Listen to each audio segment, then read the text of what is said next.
In this video, I'm going to do one full B1 preliminary reading test. We will go through each task and I will show you the best tips and strategies so you can save time and get the highest marks possible.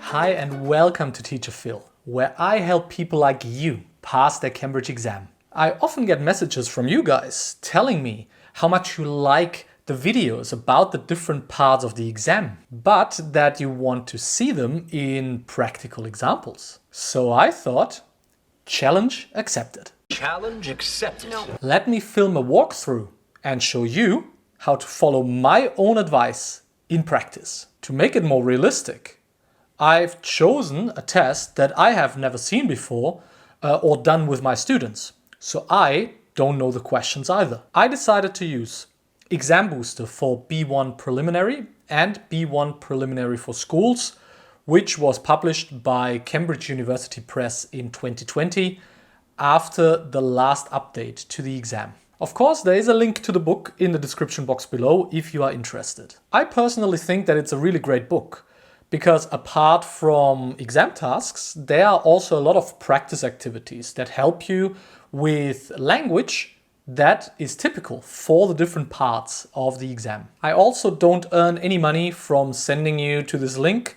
I just think it's a good book and I believe that you can benefit from it. Apart from that, I definitely recommend watching my video on B1 preliminary reading because there I present all the different strategies and techniques that I will use in this video. But okay, enough talking. If you are ready, let's go to my office and let's get started. Okay, so here we are. Welcome to my office. And as you can see, part one of the exam is already on your screen. I haven't even read the task yet. All I've done is basically cut out the different parts and make screenshots from the book, but I don't even know what to expect here. So whenever I have to read a text, I will just skip the video forward so you don't have to watch me read the text for a minute or two. Of course, you can press the pause button and pause the video, and when you are ready, when you've read the text, you just continue the video and you can follow along how I do this. So of course, normally B1 preliminary reading exam takes a maximum of 45 minutes. Because I will skip forward a little bit, I will hopefully not need 45 minutes, even though I'm going to explain everything I do as we go. So yeah, I will quickly read the task and I will read the different texts. Again, you can pause the video and I will see you in a couple of minutes for me and a second for you. Okay, so I'm back. So I've had a look here at the task real quick. I haven't read all the text in all that much detail, but I know more or less what to expect. And so let's get right into it. So the first task that we have here is a text message, by Josh talking. And let me quickly, here we go. That is better. Now you can see what I'm doing. So it's a text message by Josh writing a message to his friend, I guess, George. And so, of course, the first thing we should do is when we look at the question and the possible answers, we should have a look and underline the most important things. So in the question, we can see it says here, why has John sent this message? So the reason for it is the important thing. And we get these three options. Yeah, so he might either ask George to go camping next weekend. He might want to tell George about this new tent that he wants to buy. Yeah, and he might also ask George if he will lend him some camping equipment. Yeah, so these are probably the most important things here. And so let's see which one is correct. So the first one, does he want to ask George to go camping with him? So he says, I'm going camping next weekend. That doesn't sound to me like he's inviting him. He's not asking him, he's just telling him. So I think A is probably not the correct option here. Then B says to tell George about a new tent he's going to buy. I mean, he says here, can I borrow your tent? Yeah. And he says here, you bought one last summer, didn't you? So it's more about the past. Yeah, George bought a tent and not Josh. Yeah, and in the question here it says he's going to buy a tent. So this also doesn't make sense. Yeah, so let's hope that C works. It says to ask if George will lend him some camping equipment. So he says here, can I borrow your tent? Yeah, so borrow. Yeah, borrow and lend, yeah, are words with very similar meanings. Yeah, so we have if somebody borrows something, that means they take. If somebody lends, that means they give. But it's the same transaction. So I think in this first example, I think we can say with confidence that C is the correct option. Okay, let's have a look at the next text. So here, the question is here, what should club members do? What should club members do? And there are, it's about a picnic. Yeah, as you might have read, of course. So should they bring their own food to cook? Should they take lots of photos? Or should they tell Tom if they want to go? Yeah, so these are the questions here. So let's have a look at this again. So should they bring food to cook? So it says bring something for the barbecue. Drinks provided, but bring something for the barbecue. That could be A. Yeah, maybe A is correct, but let's just check the other two as well. So it take lots of photos at the picnic. It says here, bring your best pictures to share. So it's not about taking pictures, but pictures that are already done. Yeah, so I think B is not correct. And tell Tom if they want to go. I mean, Tom just says, see you there. So he doesn't ask people to tell him. He just expects them to come. So I think here, after looking at the three options, we can probably say that A is the correct option here. Yeah, I'm pretty confident about this. Okay, let's look at the next one. So here we have this notice about this art workshop. And again, we have these three sentences. So it says there will be 5 workshops each week. That could be one. It says that you don't have to be talented to go to the workshops. And it says here, the final workshop is on Saturday, the 15th of September. Okay, so let's have a look again at what we can find out. So it says here, art workshop, Saturdays, 10:30 to 12:30. And from the 15th of September, so when it says here in C, the final workshop is on the 15th, then I would say I disagree with that because it looks like the first workshop is on the 15th. It says here from, not until. Yes, so I think C can't be correct. So then it says here 5 workshops each week. So the only 5 I can see is here. And it says that it's for 5 weeks, but not 5 workshops each week. So I would say A is probably also not correct. So B, let's see if we can find something that helps us here.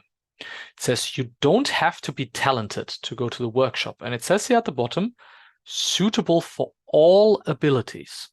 That means you can be a beginner, you can be intermediate, or you can be a very good artist, but you can still go to those workshops. Yeah, so I would say here, we could say that B is correct. Okay, let's have a look at the next one. So this is quite small. I hope everybody can read this on their screen. But it says here, call this number if you want. Yeah, so call this number if you want to. So what do we want to do?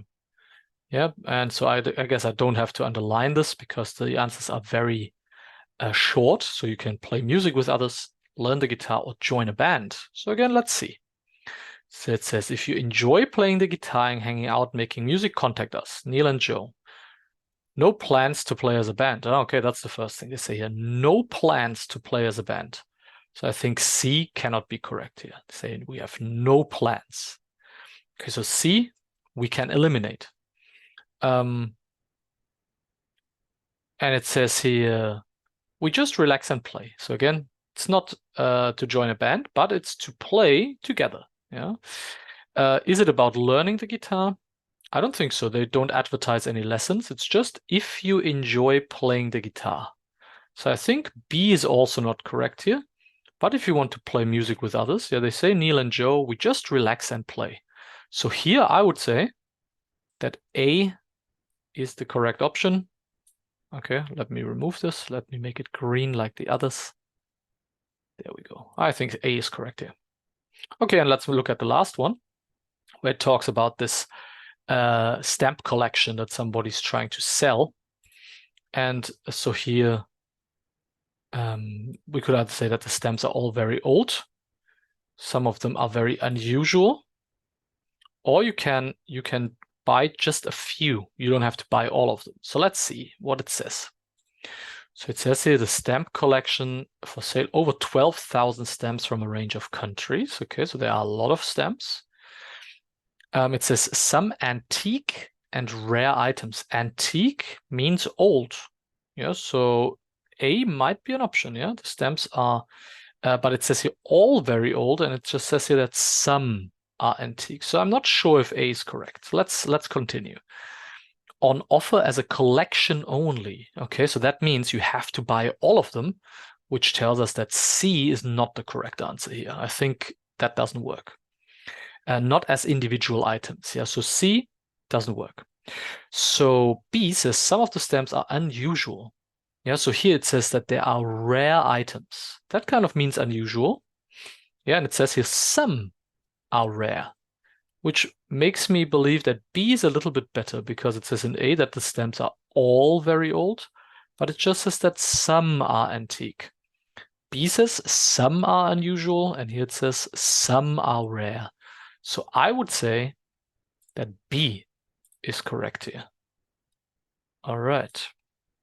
Good, so let's remember. My answers are C, A, B, A, B. I'm going to write this down real quick. So 1 is C, 2 is A, 3 is B, 4 is A, and 5 is B. Okay, so let's continue with part 2. At the end, we can check if my answers are correct. Okay, so I will clear all of my drawings here. Let's move on to part 2. Okay, part 2 is a little bit, as you can see, there's a little bit more to read. So we can see on the left, these 5 people. And it says here, the people below all want to go on holiday. And then on the next page, which is here on the right, there are the descriptions of 8 different holidays. And we need to find that holiday that is the very best for each person. So the first step is always to look at the people and what they want. And I would always start with reading the different descriptions of the people and underlining what each person wants. So we're going to do one example together before I skip forward and look at the other one. So let's have a look at George first. So here we can see that first of all, George wants a holiday with a big group of friends. Okay, so we can underline this. This is one thing he's looking for. He wants to go on a holiday with a big group of friends. So they also want to, it says here they are into sports and want to do different things every day. Okay, so that's important for them. They want different kinds of activities. But then it also says he doesn't like boats. And some in the group have young children. Okay, so that is maybe also 2 things. So he doesn't like boats. Maybe I'll underline this as well extra. Some in the group have small children, so that needs to be part of the holiday as well. So you can see that typically you have to underline 3 or sometimes 4 things that the people want. And so I'm going to skip forward again. And when we come back, you will see that I've underlined the things for each person. Obviously, again, you can pause the video. You can try to do it yourself. And when you're ready, you come back and you can check if you've underlined the same thing as me. Okay, so I'll talk to you very soon. Okay, so here we're back. So this took me about a minute or 2, yeah, to look at the different people and to underline what exactly they are looking for. And you can see that in most cases, we are looking at 4 things. Only Greg here, I underlined 3. And that's what you should always do when you start part 2 of B1 reading. So now the next step is to, of course, try to find the perfect holiday for each person. So to do that, we're going to start with the first text, text A, and we'll see if we can find a person that matches this holiday perfectly. Maybe this holiday can match or suit them perfectly. Let's have a look. So the first one is called Golden Sands Beach Club. So, okay, it already talks about the beach, and I remember that there are a few people who want to go to the beach, I think. So here Anna loves to be near the sea. Harry wants to have fun by the sea. Yeah, but for example, it says here already Greg doesn't like crowded beaches. So for Greg, this already doesn't work. Yeah. So I think, the people who want to be close to the sea, those are probably our first options that we should look at. But let's see what we find. Yeah. So it says here there's lots to do. There's lots to do. It's a holiday you can afford, so you don't have to pay that much. Yeah. So it says here, Harry, I'm already looking at Harry here, who wants a cheap hotel. So that could work for him. Enjoy wonderful beaches, swimming in the Mediterranean. Yeah, so that's fun activities by the sea. Yeah. Go to nearby villages. Yeah, so he loves going out. Enjoy shows, make friends at social activities. And all the meals and drinks are included in the price. So I think this looks a lot like Harry. So he wants to relax and have fun by the sea. They say enjoy wonderful beaches and swimming in the Mediterranean. That works. He loves going out and wants to meet people. It says here make friends at the social activities in the evening. So they go out and meet people. Very good. He wants a cheap hotel. It says it's a holiday you can afford, so it's not very expensive. And he would prefer to pay everything together. It says all meals and drinks are included in the price. So I think we already have our first match here. So what I will do is I will just write that here in his box. We'll put A, but of course, our opinion might change. We will see about that, if somebody else fits better. But this looks like a good match, yeah? Okay, so then we go on to text B. Let's do this example as well. I'll learn to sail holiday in Greece. We'll teach you all the basics of sailing. So let's see.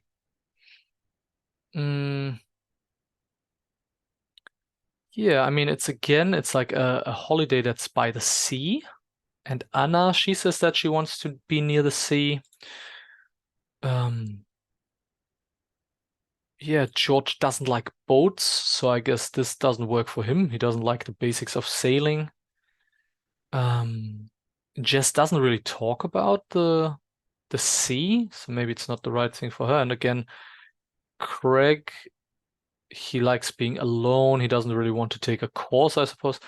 So maybe we can focus on Anna and see what Anna wants to do here. So you'll be busy, but you still have time to enjoy the silence of the open sea. She wants to be near the sea. That's good. We stop at a small harbor every night. Okay, so she wants to visit different places. That seems to be that, yeah. And she wants to keep away from holiday resorts because she sleeps on the boat, so that would also be an option. And she enjoys being active, learning new skills. She can learn how to sail. So that looks pretty good. I think Anna might be interested in holiday B. So I think we can add this to her box. But again, perhaps we find something that's even better for her. Yeah, so you can see how this works. So I'm going to look at the other texts now. And again, I will skip forward. You don't have to look at all of them, but I will give you my thoughts afterwards why I chose them. Okay, so you can again pause the video. You can try to match the other people and the text yourself. And when we see each other again, I will give you my thoughts on why I think that the different holidays I chose are perfect for those people. Okay, so I'll talk to you soon. And yeah, let's see how we do this. Okay, so here we are, a few minutes later. So it took me a couple of minutes, and I was a bit uncertain about some of them, but I'll tell you what I think. So let's start with George here. So for him, I chose holiday G, the active fun. Yeah, and it says here, it just starts looking for an active holiday. It's a busy holiday resort that offers a lot of different activities. Yeah, it says here they want to do different things every day. Yeah.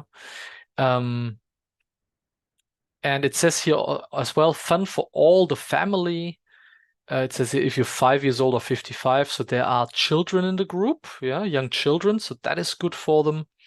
And because he doesn't like boats, there are a lot of activities that he can do as well. Yeah, there's tennis, swimming, golf, a lot of different things here that he can enjoy. And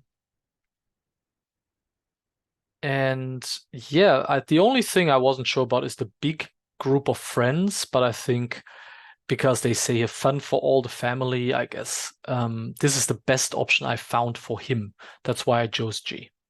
So then for Jess, I chose holiday D, the culture shock holiday. Yeah, she says she wants to travel abroad, which is India in that case. Yeah, so all these people, they seem to be from the UK or from the US or so. So she could go to India, and she wants to learn about a different way of life. Yeah, where it says here you experience the daily life with a family. So that she would see how people live there from like every day. She wants to stay with local people. Yeah, it says here you will stay with families. Those are local people, so that works as well. And she also wants to see some performances, it mentions here. And it says here a full program of cultural events includes some amazing dance shows. So I think here I was pretty confident that D was the right option for Jess. And then, of course, for Greg, as you can see, I chose option C, the forest camp. Yeah, as it says at the beginning, he doesn't like crowded beaches. He wants a peaceful holiday with not that many people. And it says he get away from it all, which is a nice expression to see. If you don't want a stressful experience, if you want a quiet experience, that's where you want to go. And it says they stay on a local working farm or in cabins in the forest. Yeah, so it's an active farm that is actually a running business. And you can go to the forest. Yeah, you can. It says for those who prefer to relax, you can just enjoy your time and listening to the sounds of the forest. Yeah, so it says here he's happy to spend some time alone with a good book. He can spend time alone.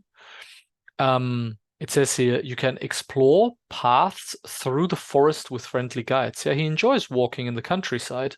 So I think the forest camp is good for Greg. Yeah, so again, let's write down my answers. Let me note this down. 1, G, 2, B, 3, A, 4, D, 5, C. And we'll check back later if I'm correct. But I hope the method is clear to you. First, look at the people. Yeah, and underline what they want, as you can see here, and then go to the text and go through the texts one by one and see if you can find a text that matches one of the people absolutely perfectly. They have to offer everything these people want, and that's your correct answer. Yeah, so we'll check again later how well I did, and let's move on. Let me clear this again, and let's move on to part 3. Here we go. So part 3 is again a part where you have to read a little bit more. You can see the text on the left. It talks about athletics in Jamaica. Very interesting topic, very abstract topic in a way. And you can see that on the right, we have these 5 different questions. So in this part, yeah, there are different types of questions.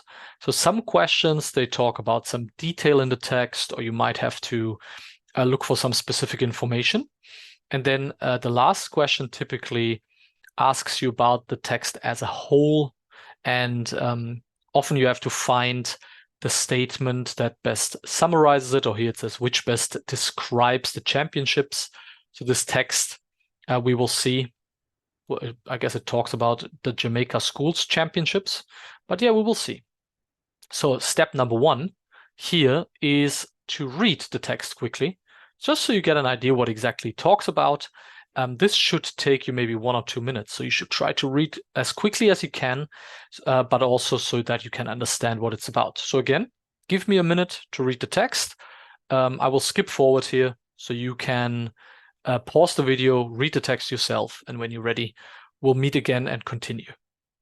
Okay, so I've had a look at the text. It's quite interesting, yeah. So it talks about these championships in Jamaica for athletics. I've never heard about these before, so it's a new topic for me as well. And so your next step should, of course, be to look at the questions.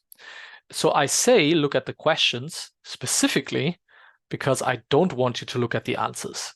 As you can see, there are always 4 possible answers, yeah, for each of the questions, and very often, yeah, 4 questions are just 4 possible answers. Sorry, are just too many, and they can become a little bit confusing. So what I normally recommend is focus only on the questions and try to find the answer to the questions yourself. Okay, so we're going to get started.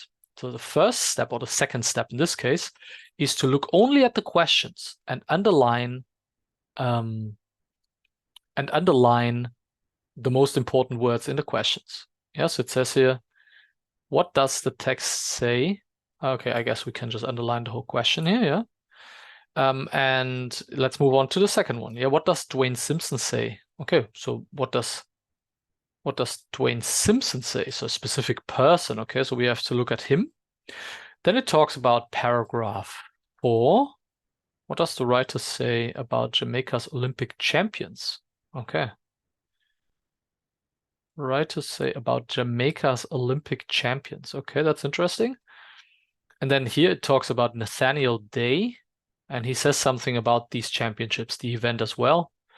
And then it says which of the following answers best describes these championships. Okay, so I guess so normally the questions, they follow the order of the text, and then only the last question is about everything. So the first question typically is about the first paragraph or the first couple of paragraphs. So let's have a look. So the first couple of paragraphs, if I remember correctly, give us some kind of facts about the event.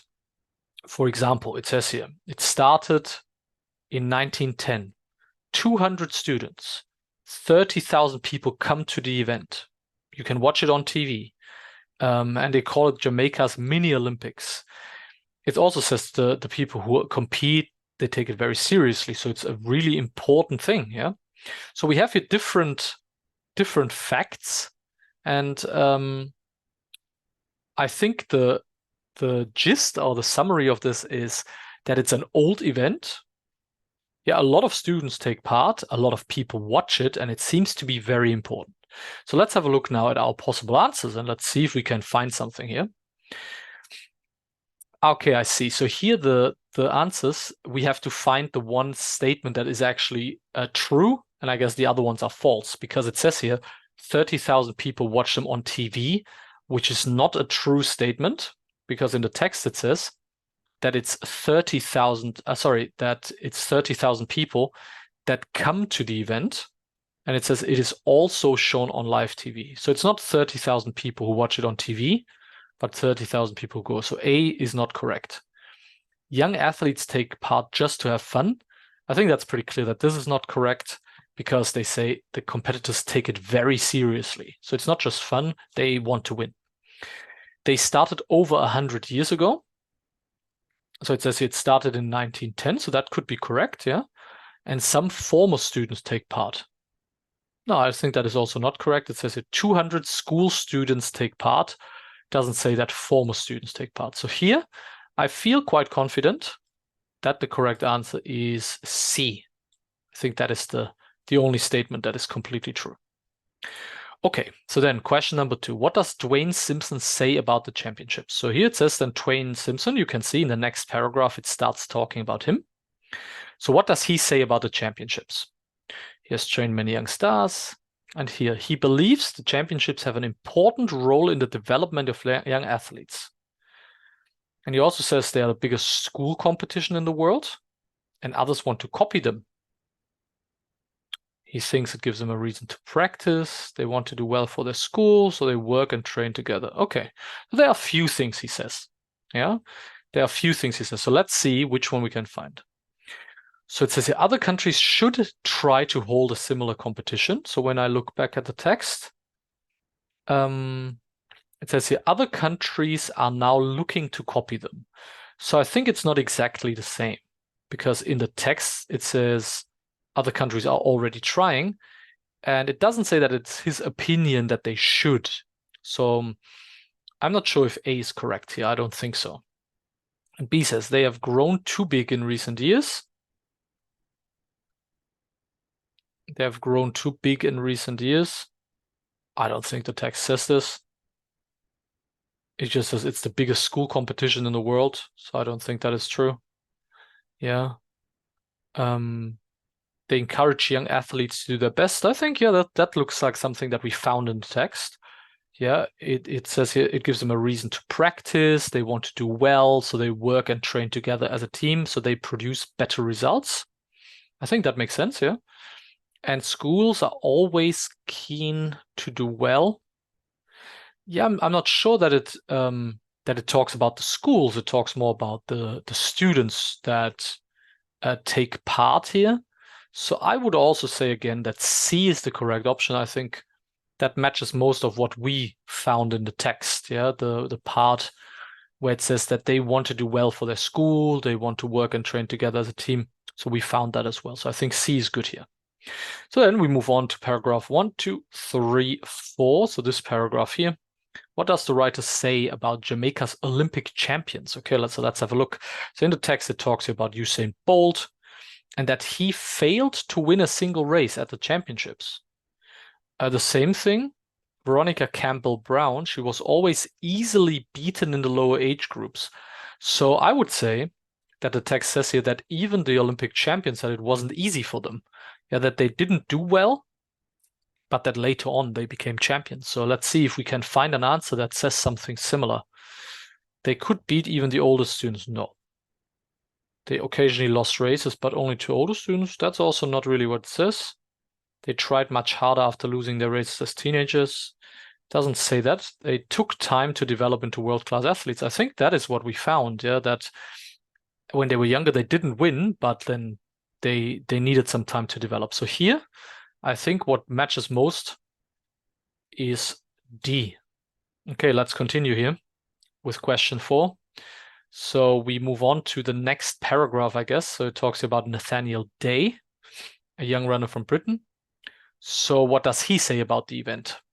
Yeah, so he says young athletes here get experience from age 12 to be on TV, and it helps them. So they are not scared once they get older. In the UK, he compares it to the UK, yeah, that it's difficult for them, that when they are on TV, it often is something new for them. And the championships give young athletes a goal. Okay. So yeah, so I think he basically says it prepares the young athletes for the big stage. It prepares them to perform at like big events. So let's see if there's something. So it helps young athletes get used to being filmed, kind of. I guess we get somewhere here. It is more exciting than the Olympics. He doesn't talk about that. Makes some young athletes feel nervous of big occasions. I think he says the opposite. I think it helps the young athletes feel less nervous. And it's hard for some young competitors to deal with. So I think when he talks about the event in Jamaica, he again says the opposite. He actually compares young athletes from the UK to young athletes in Jamaica, and he says the athletes from the UK find it hard. So I think here I would probably say that that A is the correct answer. Yeah, that it prepares young athletes to get used to being on TV. And then the last sentence typically talks about the whole text, or the last question, I should say. So it says, which describes the school championships. So let's have a look at this. It's an international competition, which is already not true. It's 200 school students from Jamaica, so it's not really international, I think. is an important event which helps young athletes to improve. I think that is a good statement here. It's a huge social event which brings people together to have fun. I think we talked about this earlier, that it's not about having fun, but it's very competitive. Yeah, I talked about this in the first question. So I think C is also not correct. It's a local event which gives young athletes the chance to perform in a relaxed atmosphere. I think, again, it's not a relaxed atmosphere. It's very serious. So I would say that B here summarizes the text best. So I go with B. I go with B. Okay, so here are my answers. We'll find out again later if they are correct. So we have here 1C, 2C, 3D, 4A, and 5B. Okay, good. So this is how I would do part 3. You read the text quickly. You look at only the questions and you underline the most important words. Then you go through the text paragraph by paragraph and you try to answer the questions yourself if possible. Then you can compare what you found with the possible answers, which makes it much easier. Okay, so let me clear this again. Let's move on to the next part. I think in terms of timing, we do well as well, I hope. We get to the next part where we have to fill in some sentences into the gaps. Here we have a text here that talks about bees, as it seems, yeah. And I can already see there are 5 gaps in the text, and there are 8 different sentences for me to choose from. So I have to choose the correct sentence for each gap, which of course is a little bit difficult because there are only 5 gaps but 8 sentences. So there are 3 sentences that we don't even need to use. So my first step here in this task is typically to read the text and to make small notes on the sides so you know what the different parts of the text talk about. That can already help you from the beginning to match sentences to the text, sentences that have the same topic or that talk about the same thing. So I will do this real quick. But yeah, this time maybe I'll take you along so you see what my thought process is here. Okay, so let's get started. So it talks about bees. Most people enjoy seeing bees in gardens and parks. Oh, but it can be scary. Okay, so let's see what we get here. It can be even more frightening if they come a bit too close. Okay, let's see. All right, so it looks like they're giving us some stories about scary bee situations. She had made a cake which she had left on the kitchen table. Okay. But as she opened the window to help the cake cool more quickly, she unfortunately didn't notice a large number of bees. Oh, okay. So here we could maybe say it talks about Lisa's cake. Oh, or Lisa. There we go. Lisa's cake. There we go. I'll put this here on the side, and you can make as many notes as you want. In some texts, you have paragraphs, so I would go paragraph by paragraph. If you have a text like this, which is just one ongoing text without that many paragraphs, I would probably try to make a note close to each gap so we know what the text talks about around each gap. So in the first gap, it talks about Lisa making a cake. So Lisa left the cake in the kitchen and went upstairs. She opened the window. Okay. A few minutes later, she heard a loud noise. Okay, I can only imagine what happens. So she went back downstairs. They had left their old home and were looking for a new one. I guess it's talking about bees here. It seems that the queen bee, which controls all the others, had fancied a bit of cake and landed on it. Oh my God. Okay, so I think that our next note here, I guess Lisa got a surprise. Yeah, so Lisa's bee surprise, I would call it. So she realized that there were bees on the cake, I guess. So maybe we can put that there. She was followed by 15,000 bees. I didn't even know that there were that many in one beehive. That is crazy. So there were 15,000 bees on her cake. That sounds terrible. Okay, Lisa calmly closed the kitchen door and called a local beekeeper who removed the bees from her cake. Last summer. Okay, so it seems like either that here the sentence ends the story or starts the next one. So maybe here we can say ending or beginning. We'll find that out, yeah. We're not 100% sure, so I'll leave that here. Okay, so that as a news story last summer, Jane Norton from Manchester had a similar, okay, another one. She was driving home from work when she noticed thousands of insects following her car. Did she have a cake in her car or something? She stopped the car, hoping, okay, that they would continue and leave her in peace. Okay, so maybe we can say here, chased by insects. Or by bees, I guess, because the text is about bees. Chased by bees. So maybe it's not about the cake. However, they landed on it and stayed there. On the car. Why? Feeling rather nervous, Jane used her phone to look online and find the phone number of a local beekeeper, okay? Okay, maybe we can say here getting help or something like this. So she tried to call the beekeeper and they solved the problem here. It turned out that the queen bee had flown into the boot. So the boot is the back of the car where you keep your luggage and your suitcases. While Jane was putting shopping into it when she closed, the queen was stuck inside. The rest of the bees followed. Oh, took 3 hours. Oh my goodness. Are these true stories? This is crazy. Oh my God, like I would freak out. Like I like bees and everything, like I'm not afraid of them, but imagine if 15,000 land on your cake. But anyway, I'm wasting time here. So you can see here what I did. So I've made little notes next to each gap, so I know what text talks about in these areas where the gaps are. So now we can move on and look at the sentences. And very often what we will find in the sentences are maybe words that are not 100% clear just when we look at the sentence itself. So so for example, in sentence A, so it says that she realized after a while that they were bees flying after her. Okay, so so you can see here, it says here there were bees flying, they were bees flying after her. So because in the first story, it doesn't talk about bees flying after Lisa.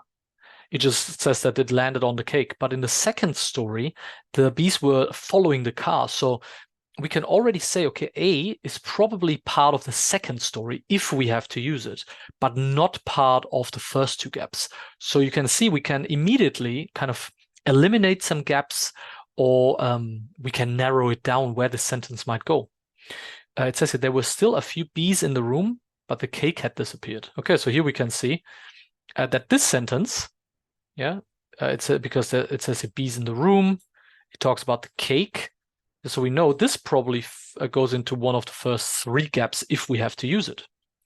She opened the door and saw a huge number of bees. Okay, so here, opened the door. So I guess that's perhaps when either Lisa went into the kitchen. So maybe that was here. Yeah, maybe. This already looks like it could go in here. Like I'm not 100% sure, but I already like this sentence in gap 2, but we'll see. Then in D, the beekeeper told her that he couldn't remove such a large swarm. Okay, so it talks here about the beekeeper. Okay, we have a beekeeper in both situations, yeah? A kitchen called a local beekeeper who removed the bees from her cake.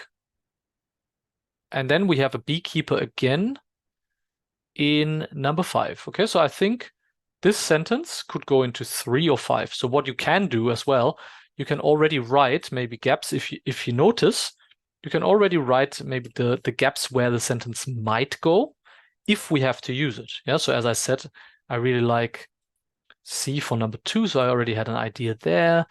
We said for the first sentence that there were bees flying after her, so maybe it's 3, 4, or 5. Yeah, the other one with the cake, it's maybe 1 or 2 or 3, yeah, without looking into too much detail yet. Then the next sentence that we have there, she was very much looking forward to having a slice. Okay, a slice talks probably about the cake. Yeah, a piece of cake is a slice. So again, this is probably gap 1 or 2. Yeah, because in 3, it's already, he removed the bees from the cake. So I think 1 or 2. He arrived just half an hour later. So with he, I guess because the main people in the stories are women. So he's probably the beekeeper. So it already says she called a local beekeeper. He removed the bees from her cake. So I don't know if that sentence makes sense there. But it says here, find the number of a local beekeeper. He arrived just half an hour later. That could work. Yeah, so maybe here 5 might be an option. Although it wasn't damaged, Lisa didn't feel very hungry anymore. So here we talk about Lisa and that the cake, it was damaged. Yeah, so it's definitely about the first question. And because the cake wasn't damaged, but Lisa didn't feel very hungry anymore, it's probably toward the end of the story. Maybe gap 3, I guess. It's probably the best one here, if it fits there. And the bees seemed to be attracted by the cake and followed her. So here it talks about the cake. So it's in Lisa's stories and followed her. But it doesn't talk about that they followed Lisa, right? Yeah, so maybe this is one of the sentences that we don't even need. So, but anyway, so you can see I've underlined the most important words, and it already helps us narrow down a little bit where each sentence might go. So as I said, I think sentence H, from my perspective, is probably one of the sentences that we don't need to use. It doesn't really make sense in the context of that story because the bees didn't follow her. It doesn't say that. She kept them in the kitchen. So I think H is not one of the sentences that we need. But yeah, let's have a look at the gaps now. And let's see which of our sentences fit here. So she had made a cake, which she had left on the kitchen table. But as she opened the window, she didn't notice. So I think maybe one of the sentences that I said could fit in gap number 1, said here maybe B or E. And I think E matches really well here. It fits perfectly in there. So she had made a cake, which she had left on the kitchen table. She was very much looking forward to having a slice. But, so I think I like E. I will put that in the gap, but we can always change it, of course. But I think E is good here. So E goes in. Okay, let's move on to so I will tick E, so I also know I don't need to worry about this anymore. So Lisa left the cake. A few minutes later, she heard a loud noise coming from her kitchen. So she went back downstairs. So we remember she so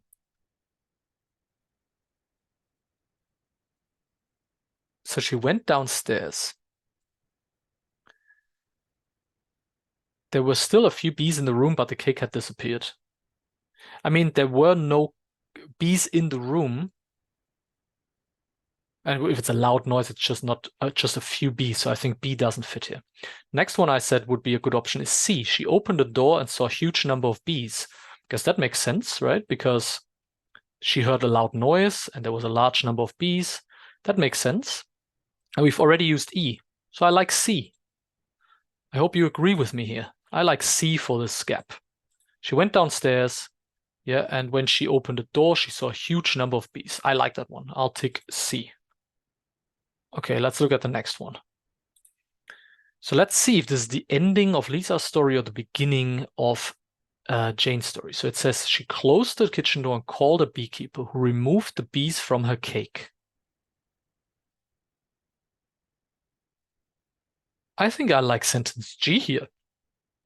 This is a nice ending to a story, right? Although it wasn't damaged, Lisa didn't feel very hungry anymore. I think this is a good ending to a story, if I'm honest with you. I mean, if the beekeeper removed the bees from the cake had disappeared, maybe they ate it, but then there wouldn't be a few bees in the room. He removed them. I don't know. I'm not sure. She realized after a while that they were bees flying after her. We said that could be Jane's, but that doesn't make sense here, right? So I think I like G more. So I will put G in here just to make a decision. I'm not quite sure about this one, but I think it's nice as an ending to the story. Okay, so let me tick that as well. All right, so the good thing, of course, is as well, the more decisions you make, the fewer sentences you need to choose from in the future. So now let's continue with Jane's story. So in gap number 4, it says Jane She was driving home from work when she noticed thousands of insects following her car. She stopped the car hoping that they would continue. Okay, let's have a look. Yeah, so here I said this could fit in 4. She realized after a while that they were bees flying after her. That would fit. First she saw it was insects, and then she realized they were bees. I like that one. And it's the only one that I said would fit in number 4 for whatever reason. But I think that's actually a good sentence. I think I'll go with A in this one. I like this. Yeah, because it specifies the insects. So it's, yeah, I like this. I think I'll take this and I'll tick it. So we have 3 sentences left because we've discarded H, and I'll stay by that. I think I'll stand by that. I think B, D, or F are our last sentence. So let's have a look. So here it says, feeling nervous, Jane used her phone to look online and find the phone number of a local beekeeper. It says there were still a few bees in the room. That doesn't make sense. That doesn't make any sense. So I'll cross out B. Then let's have a look at the next one. The beekeeper told her that he couldn't remove such a large swarm. That would be an option. Or he arrived just half an hour later. I mean, the beekeeper removed them. Yeah, he came because he's in the story. So I guess it doesn't make sense that he couldn't remove the swarm. So I will cross out D. So that means F is our last sentence. So that's how I would do this. So here you go. These are my answers. So I'll note this down. So we are in part 4, 1E, 2C, 3G, 4A, and 5F. Okay, good. Again, we'll check my answers later. But here you can see I made a lot of notes here. And you should feel free and you should do this. Yeah, make notes. Use your pencil and use your paper to make your life easier. Yeah, underline things in the text. Make notes on the side. Underline things in the sentences. Yeah, write down the number of the gaps that you think where the sentence might fit. Cross out the sentences that don't make any sense anymore. Yeah, so help yourself as much as possible and go through the task step by step. Of course, so the last thing we can do before we move on, I'm not going to do this right now because I want to move on with this as well. You can read your story or the text again, filling in your sentences. I think I've already done that a little bit with you here, but when you do it on your own without any help, it's always a good idea to read again what you put in there. So we would say she had made a cake, which she had left on the kitchen table. She was very much looking forward to having a slice, but as she opened the window to help the cake cool more quickly, she didn't notice the large number of bees. So it sounds good. So I'm even more confident about my answer here. So read again everything in context and see if your sentence really sounds like it fits in there. Okay, so this is what I would say. Again, I will remove here my notes and let's move on to the next part. I'm excited here. This is good fun. So now we are here in part 2. We only have 2 more parts to go. Part 5 is a task that looks at a lot of vocabulary. So you can see here we have our text, which is not too long. Yeah, it's shorter than the last texts that we looked at. And again, we get different gaps. In this case, 6 gaps. For each gap, you can see here gap 1, 2, 3, 4, 5, 6. You always get 4 possible options, A, B, C, and D. And of course, you need to decide which the correct option is in each sentence. So again, the first thing I would do is read the text quickly, just so you know what the topic is, and you might already get an idea of what kind of verb forms are missing, or what kind of vocabulary we might need to use here. So again, I will give this a minute to read, pause the video, do it yourself, and I'll be back with you in a second. Okay, so I've read the text. I have a better idea of it now. I hope you've done the same, so we can go into it together and make our decisions. So whenever you try to find the correct answer here for any gap, you should look at the gap, and you should look at the words that are around the gap, or even the full sentence if it's not very long. Very often, you will be able to find words that help you a little bit make your decision. So for example, here in the first gap, it talks about the ferry beep across the River Clyde between Yoker and Renfrew is popular with tourists. Okay, so here there are two words that might be useful. Ferry and perhaps across. So there might be a word, and I haven't even looked at the possible answers yet. There might be a word that we can use to form a collocation with ferry, yeah, like a fixed expression together with ferry, or there might be a verb that we can use with across and form a phrasal verb, perhaps. So let's have a look what we have here. Okay, so it says here, service, delivery, support, or approach. Okay, so I think in this case, it's about a collocation with ferry and not a phrasal verb. So just to make this a little bit clearer, I will remove this one. So let's have a look. So the question here is, which of these words do we use with ferry? Yeah, ferry is like this boat that takes you from one specific place to another specific place, and often it just goes back and forth between these two places. So typically, we wouldn't use delivery or support or approach, but we talk about a ferry service. Yeah, so I think here, again, quite confidently, I can say that the only collocation that I'm aware of here is a ferry service. All right, so then let's look at the next one. Let's see what we can find here. So it says there's been a ferry here for around 500 years. The takes about half an hour. Okay, so something that takes about half an hour. Okay, so let's see. Let's have a look at our options. Trip, travel, transport, route. Okay, so again, I have a preference here, because I think that transport and route, it's nothing where we'd say that it takes time. Transport doesn't take time, or a route.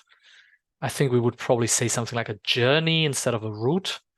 And also travel is a word that many candidates confuse a little bit.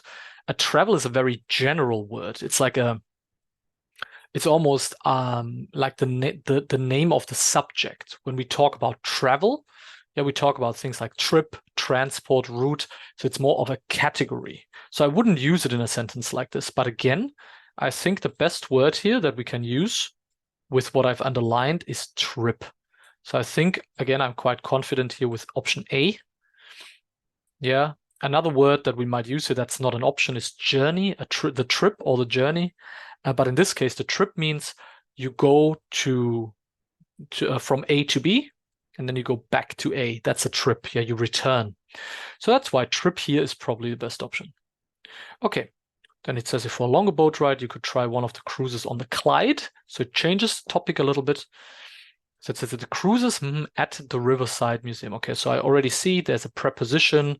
I get excited when I see prepositions. So it says at the Riverside Museum. Okay, and I'm pretty sure that at will be the key here. So let's have a look at what it says. Okay, the cruises leave, they depart, they start, or they open. Okay, I mean, you never say a cruise opens. So, that doesn't work, so I would discard that. I would also say they don't leave. And you would also say they leave from. And the same with depart. I would say you depart from the Riverside Museum. Yeah. So I think the only verb that we can use with at here, and that makes sense, is start. So I think I want to use start here without thinking about it too much. I think that's the correct option. So let me put my green box around it as well. Yeah, so you can see here already in the first 3 gaps, it's nice. Like we had 3 different situations. Yeah, we had already one collocation. We had a specific verb or an expression that we only use with one of the words. And then here we also had a preposition that we only use with one of the verbs here. So that is good. A nice variety here that I can show you. Okay, let's try the next one. Gap 4. If you trying something more, okay, so here I know, I want red, not green. So here I think trying will help us because it's an ing form. And if I see ing after a gap, yeah, I think this will help us. So let's have a look. Yeah, I can already see what the correct answer is. So you have here these 4 options: fancy, want, hope, and plan. All of them might be possible in this gap just by meaning, but there's only one verb that we would use and that we would that we would follow up with an ing form. And that one is fancy. Yeah, so when you fancy something, it means that you want something a lot. Yeah, it's something that you want to do or you would like to do, but it is always followed by an ing verb form. So here, I am pretty sure it is fancy because want, hope, and plan are always followed by an infinitive. So you would say, if you want to try, if you hope to try, if you plan to try something more adventurous. So fancy is the only one. Okay. You could travel to the island of Mull on the seaplane. Okay, a seaplane, So that's another option. So you can go on a boat, on a cruise, on a seaplane. The are quite expensive. Okay, so I guess I can underline this here. So something here is quite expensive, and it's talking about the seaplane. Let's have a look. The costs, the fees, the fares, and the charges. Okay, that's good. That's a good one. So we have to find the right word here. And I think, and I've already circled it here because I was attracted by this word here, fares. I think when we talk about a seaplane and when you have to pay for a seaplane or a ferry or a boat, I think out of those 4 words, I think fare is the best one. Yeah, that kind of collocates with a plane or like an attraction. If you go to if you want to ride a roller coaster, you would also pay a fare for that, I think. I would say the other words we probably use in other contexts. All 4 have similar meanings, but yeah, the context here I think is best for the word fares, at least in my opinion. Okay, so we have one more gap to go. Let's have a look at this. Or why not try a helicopter flight? They have another option. It's not cheap, but you get an amazing of the city. Okay, so I think here the whole thing, you get an amazing, okay, again, let me make this red. You get an amazing of the city. So I haven't looked at the possible answers. I would say something like view, impression, something like this. Let's have a look. And there you go. It's already there. View is right here. The other options, again, they would be used in other contexts. You get an amazing view of the city. Yeah, it's 100% view. I am so certain about this. Let me put that in here. So yeah, you can see here that by underlining smaller parts of the sentence, single words sometimes, yeah, they can help you find the correct option. Sometimes because we form a collocation, sometimes it's because of the grammatical form of that word that tells you what needs to come before it. Or sometimes it's an expression that we use, yeah? The trip takes half an hour. You get amazing views of the city, yeah? So that the context is important in which we use these words. And so, yeah, let me write down my answers again. So I wrote 1A, 2A, 3C, 4A, 5C, and 6D. Good. Okay, we have one more task to go. I'm excited. I feel very good about my exam here. I hope you do too. Let's jump to part 6. Okay, this is the last part. We're almost done. And this is one of the parts that candidates are often a little bit afraid of because it goes more into grammar than vocabulary. And of course, as you can see, there's just a text. There are no possible answers for you. There's no help. It just says, write one word for each gap. So here we go. So as I said, here we need to focus a little bit more on grammar words.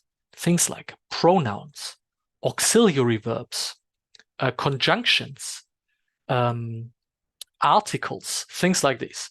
If you don't know what those words mean that I just used, you should probably try and study them a little bit, because if you don't know, then you will have a lot of problems in this task.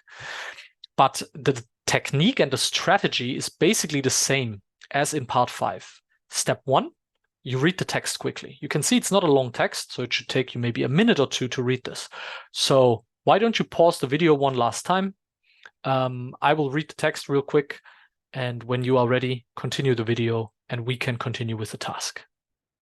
Okay, so I've just had a look at the text. making my clothes. Very interesting. Yeah? People making their own clothes. Or in this case, yeah, this person who learned how to make it. And I hope you read the text as well. And let's get into the task. As I said earlier, the strategy is pretty much the same as in part 5. So you look at what's around the gaps, and that often helps you find what's missing. So let's have a look. So in the first gap here, it says, it was my mum first got me interested in learning to sew. So this part of the sentence, all the way to sew. And if you don't know, sewing is what this person in the picture does. Yeah, when you stitch fabric together to make clothes, for example, that's what we call sew. And that's what this verb means. And this part that I've just underlined, yeah, this describes the mum a little bit more. She says, it was my mum. First got me interested. So the mum got this person interested in sewing.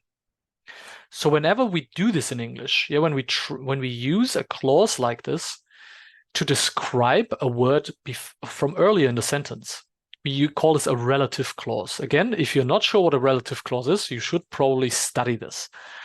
And relative clauses always start with what we call a relative pronoun. And when we talk about a person like mum, there are two words we can use. We can either use who or that. Those are the two options that we have. Let me make this, maybe I'll write it here on the side. You can see it a little bit better here. So for gap number 1, I would say we can use who or that. Okay, because she makes a lot of her own things. Okay, I started off by designing something quite simple, a t-shirt. It wasn't as easy, I thought it would be. And it took me quite a long time. Okay, so here we have a very specific structure. Okay, so here, in this sentence, the person compares two things. She compares how easy or how difficult making the t-shirt was, and she compares that to how easy or difficult she thought that it would be. So whenever we compare two things in English, we need to use a comparative form. And there are different things we can use. For example, we could just use comparative adjectives, something like easier or more difficult. Those are comparative forms. But we also have this form where we use as and the adjective plus another word. Yeah, or in this case, it's not as easy I thought it would be. So the missing word, and I hope you know this one, and I'll write it into the gap here, is again, we use the word as. It wasn't as easy as I thought it would be. So this whole phrase that is underlined here basically means it was more difficult than I thought it would be. Yeah, so we say it wasn't as easy as I thought it would be. Again, just like with relative clauses, if you are not familiar or a little bit, or you feel insecure or not so confident with comparative forms, study it. No excuses. Go and study. Okay, then in number 3. It took me quite a long time. I was pleased. The finished product. So, and I enjoyed sewing it. Okay, so here, the word that tells us what to do is, it says, I was pleased. So when you are pleased, it means you are happy with something that, like with the final product of something or something that you did. You are happy with the result of that. And that she says this, pleased, the finished product. And so with pleased, we typically can use, or we can typically use 2 different prepositions. Yeah, we can either use the word by or with. So these are the 2 options that we can use in this gap because of pleased. Let me move this a little bit. Yeah, because of pleased that we have here. Okay. So then she continues. I liked it so much. Fact that I decided to study how to make clothes at college. So this one here, you can see there's between the 2 commas, there's this expression with fact. There's really just one expression that we use here, and that is to say in fact. Yeah, so if we want to say, she says here, I liked it so much, in fact, that I decided, yeah. And this here is a conjunction that gives us basically, we use this to say what the reality was, or if we want to explain something a little bit more. And so here we have to say, in fact, I'm pretty sure about this answer. So she decided to study how to make clothes at college, or it could be a man. Yeah, let's not get fooled by this picture. There are probably also men who study fashion design and how to make clothes. So here the person says, I signed for a course earlier this year and started in July. Okay, so this one, I would underline all of this because this is a phrasal verb. And there is a preposition missing that completes the phrasal verb. This phrasal verb means that you register for a course. Yeah, and perhaps you know what the phrasal verb is. If not, then of course I will tell you here. We would say sign up for a course earlier this year. So when you sign up for something, that means you register or you say, I want to do this. And so here, let me move the preposition out here so you can see it a little bit better. Okay. So then the person says, so far in the course, I've learned all about making trousers and skirts, and we're going to start looking at shirts quite soon. It's great, and I've saved loads money as I've bought fewer clothes. Okay, so here, what tells us what we have to do is this expression here. Yeah, loads, and we can even include money. Yeah, loads is a more informal expression that has a very similar meaning to a lot of. Or it's the same, it's a synonym, but more informal. So we can either say a lot of, or the word that's missing here to complete this expression is also the preposition of. Yeah, loads of money as I've bought few clothes. So here, I'll put this on this side. So you can see on the sides in green, the missing words. I'm pretty confident about all of these because I think I know a little bit about grammar. But you can see, yeah, you have to look at a lot of grammatical concepts in part 6 from, as we said, relative clauses, comparative forms. Here we have adjectives, conjunctions, phrasal verbs, and here informal expressions. So you can see it's a wide variety of grammatical structures. And of course, if you want to do well in this part, you need to know these different structures. So there you go. Let me write down my answers here as well. 1, who, I go with who. 2 is as. 3, I was pleased with, I would normally say, but by is also an option.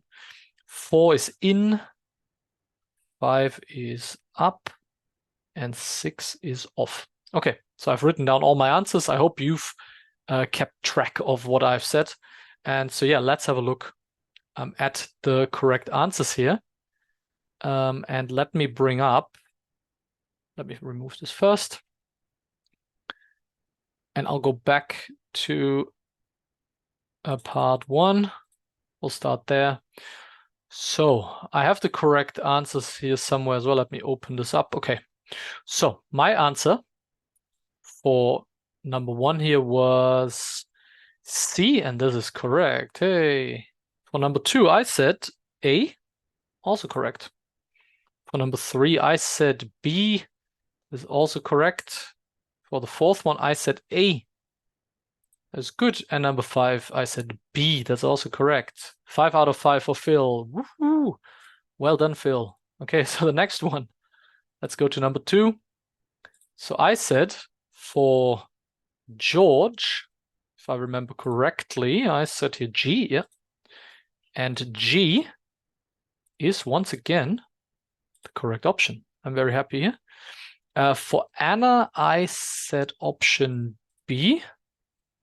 And let me check. And yes, this is also correct. Then for Harry, he was the first one. I think I remember that we said A for Harry. Yes, I chose A, and the answer key says that A is the correct option. Nice. Then for Jess, I chose A, and let me just write down here for Greg. I chose the which one was it? With the forest C. I sent him to the forest. I remember that. And let me have a look. Jess is correct. And sorry, Jess wasn't A. What am I doing? Jess was D. I wrote D if I remember correctly. She wanted to go to India. Or I sent her to India. D and C. And so D is, it says here correct, and C is also correct. Nice. So also 5 out of 5 for Phil. I'm doing well. I'm doing well. Okay, so let me clear this again. Part 3. Okay, so my answer was for this first question. C, if I remember correctly. Let me check. Yes, and C is the correct answer here. Then in number 2, I said C. That is also correct. Yay. Then number 3, which option did we use? I think D. And that is the correct answer. Then in number 4, I think I said A. Did I say A? Yes. And the correct answer here is A. And then the last one for number 5, I think I said B would be the best option. And that is the correct answer.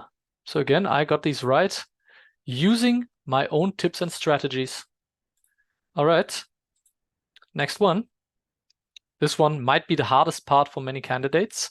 So for number 1, I said E. And that is the correct option.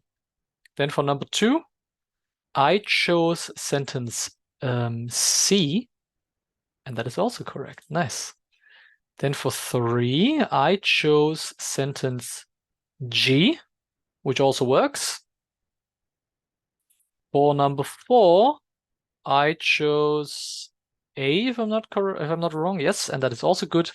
And then the last sentence I chose F, I remember, and that's also correct. Yeah, so we eliminated the right sentences. We did well.